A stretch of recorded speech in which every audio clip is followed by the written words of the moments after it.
Deferred annuity.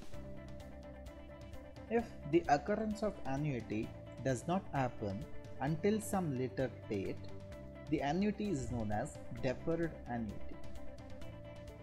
It is also called as shifted uniform series. That is, uniform series which begins at a time other than the end of first period. The cash flow diagram of this investment is, we have a timeline and the annuity begins from a time which is not the end of first period.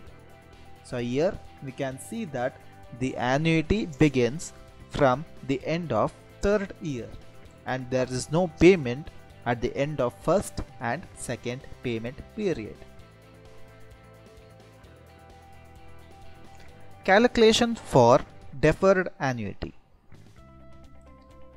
Divide the series into two parts. So we have the timeline and we have deferred annuity. Now we'll be dividing the series into two parts. The first part is the number of payment periods which follow general annuity calculation. So the first part is the payment period.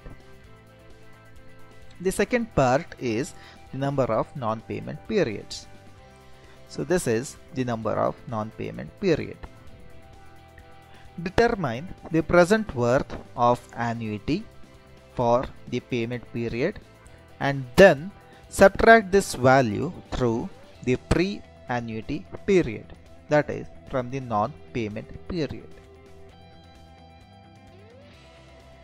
The present value of deferred annuity is calculated by the formula PVDA is equal to PVA multiplied by 1 divided by 1 plus I whole to the power of t,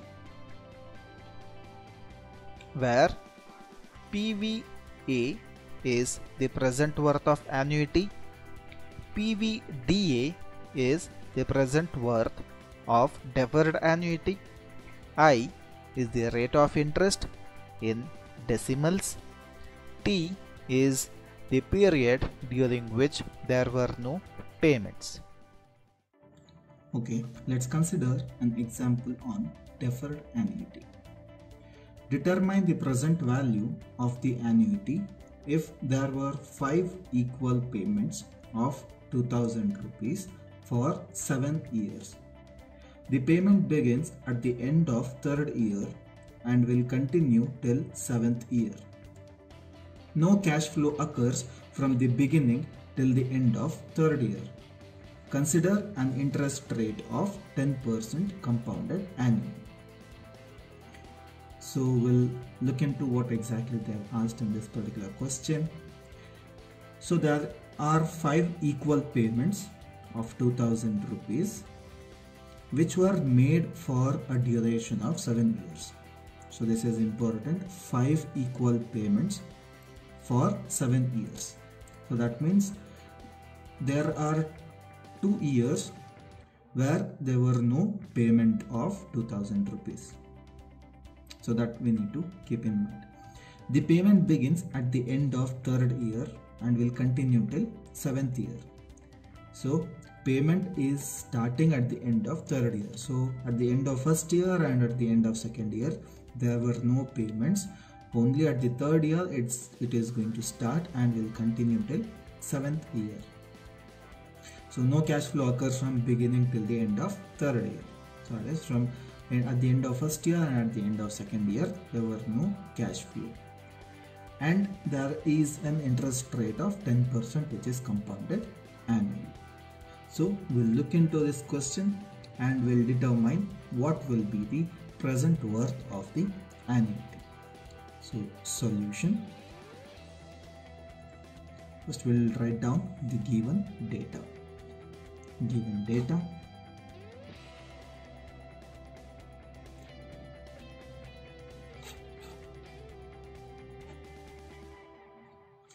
First, the fixed installment or the annuity. Fixed installment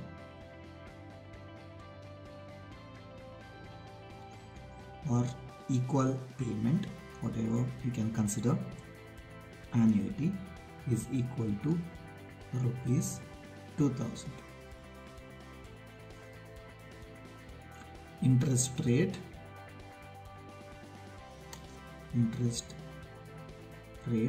which is I is equal to 10%, which is compounded annually. So this is an effective interest rate. Next, total duration of payment. Total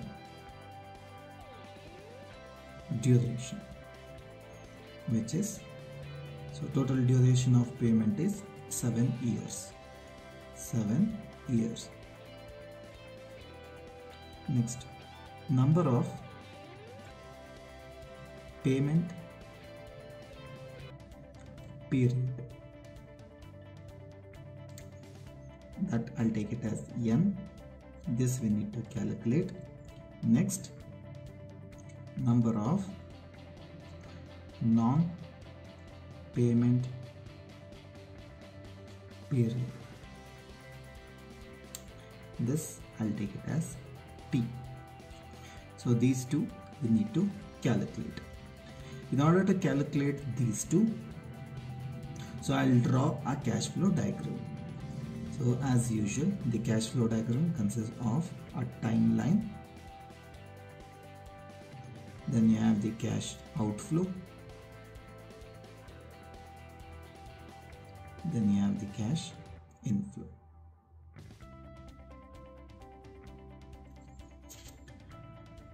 So we have totally 7 years, so I'll draw a time scale of 7 years starting from 0, 1, 2, 3, 4, 5, 6, 7.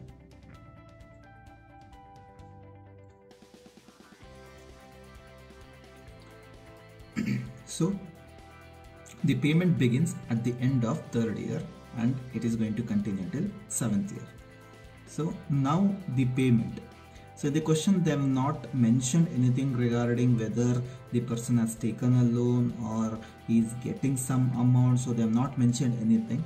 So here we can assume either it is an outflow, cash outflow or cash inflow. There is no problem in this particular question. So what I'll assume is, I'll assume it as cash outflow. You can even assume it as cash inflow. There's no problem. So cash flow begins at the end of 3rd year. So this is the end of 3rd year and it is going to continue up to 7th year. So up to 7th year there is a cash flow. So this is an equal sum of 2000 rupees, that is the annuity, which is 2000. So this is the payment period. Now we will calculate what is this payment period. So 1, 2, 3, 4, 5. So we have 5 equal payments. So in the question also they have mentioned there are 5 equal payments of 2000. So we have 5 equal payments of 2000. So number of payment period will be 5 years. Next, number of non-payment period, we should not consider 0. So number of non-payment period will be 1 and 2.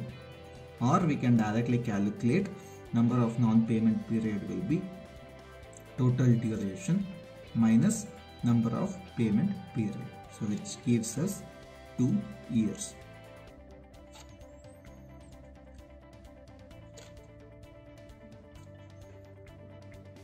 So this is what the given data is. Now we are supposed to determine what is the present worth of the annuity. So this particular question, we are supposed to divide the entire cash flow into 2 parts. So here you can see here there's one part in which there is an equal payment.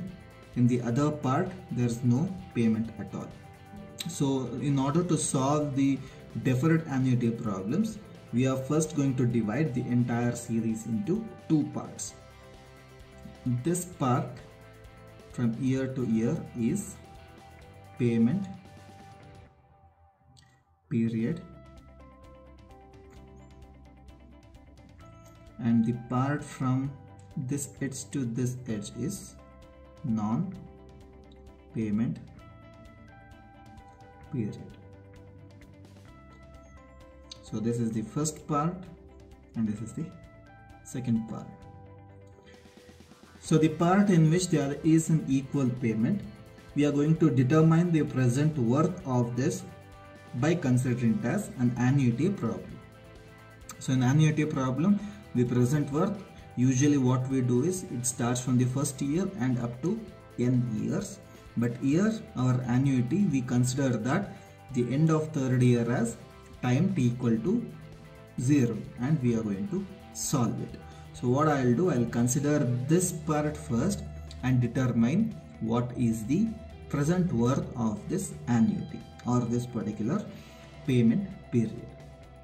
So present worth of annuity. First I will calculate what is the present worth of annuity. Present worth of annuity. So which I will denote it as PVA or present value of annuity, which is given by the equation annuity multiplied by 1 plus I to the power of n minus 1 divided by I into 1 plus I to the power of n. So n value is the total number of payment period, which is 5 years. I is 10%, which I am going to convert it into decimal. It is 0.1. 10 divided by 100. Now I will substitute the values to this particular equation. So PVA is equal to, annuity is fixed installment, which is 2000 multiplied by 1 plus 0.1 to the power of 5, which is n value, minus 1 divided by 0.1 multiplied by 1 plus 0.1 to the power of 5. Now we'll solve for this particular term and determine what is the value, which will give us 2000 multiplied by, if I solve this, I'm going to get the value as 3.79.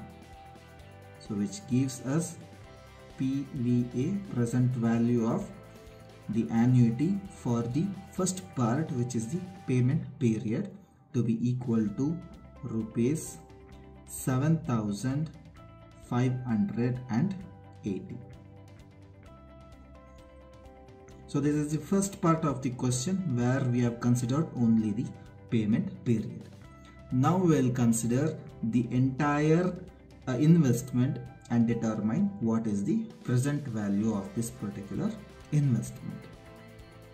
We have now determined the present value of the payment period, which is the first part, which is equal to rupees 7,580 rupees. Now we'll consider the entire investment and determine the present value of present worth of deferred annuity,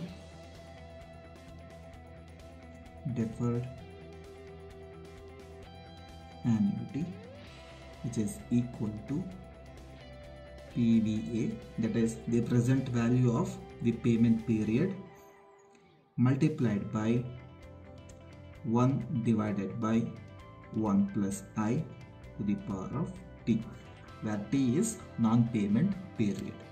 So which is equal to PVA is rupees 7,580 multiplied by 1 divided by 1 plus interest rate is 10%, which is 0.1 to the power of t is non-payment period, which is 2 years. So which is equal to 7580 multiplied by, if I solve this, I'll get the value of this particular term to be equal to 0.826. So which gives us the present value of deferred annuity to be equal to rupees 6,261.08 rupees. So this is the present value of deferred annuity. I'll write this as present value of DA, which is deferred annuity. So for the investment made in such a way that in the first 2 years there are no payment, and from the end of third year till the 7th year, if there is a constant investment of rupees 2000 and the bank giving 10% interest rate which is compounded annually, then the present value or the present worth of this entire investment is equal to rupees 6,261.08.